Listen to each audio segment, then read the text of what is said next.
Hi అండి.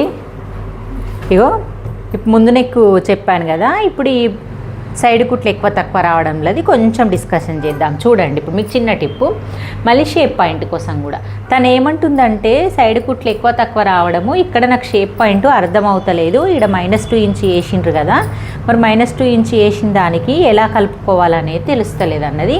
ఈ -2 inch వేసిన లైన్ ఉంది కదా, ఈ లైన్ ఎందుకు మరి అని అడుగుతుంది. నేను ముందు భాగంది చూపిస్తాను చూడండి. ఇగో ముందు భాగం మెజర్ చేసేటప్పుడు బ్యాక్ పార్ట్ తీసేసినాక అయినా మీరు -2 ఇంచ్ వేయకముందైనా ఈ ముందు భాగంలో ఈ సంక పాయింట్ నుంచి క్రాస్ పట్టి వేసిన ప్లేస్ కంటే మనం కిందికి ఉండాలి, కుట్టాలి కదా.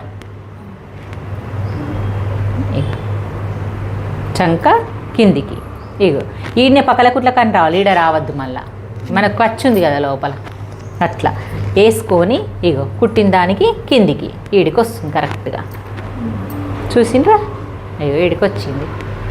అంటే మనకు -2 ఇంచ్ వచ్చినట్టే కదా. అందరికీ -2 ఇంచ్ వేయాలనా అని అడిగిండ్రు కదా, దానికోసం నేను ఇది చెప్తున్నా.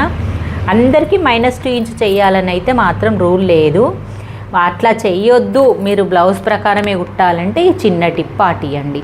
ఈ చంక దగ్గర నుంచి క్రాస్ పట్టి వరకు మెజర్ చేసుకొని ఎంత ఉందో అంతా ఇలా పెట్టేసుకోండి, ఎగ్జాక్ట్గా వచ్చేస్తుంది. ఓకే, ఈ పక్కల కుట్లు ఎక్కువ తక్కువ కావద్దు అన్నప్పుడు ఈ చిన్న టిప్ పాటియండి, మీకు కరెక్ట్గా వచ్చేస్తుంది. మళ్ళీ దాని ప్రకారంగా ఇది ఈ ప్లేస్లకు కూడా స్ట్రేట్గా కలుపుకోండి. మళ్ళీ మనకు ఎప్పుడన్నా డాట్స్ వేసినప్పుడు పక్కల కుట్ల దగ్గర ఇక్కడ సైడు అంటే ఖర్చు వైపున తక్కువ పడితే, ఇలా తక్కువ పడితే ఇక్కడ ఒక 1/2 ఇంచ్ 1/2 ఇంచ్ పెంచుకోండి. బాయ్ మరి.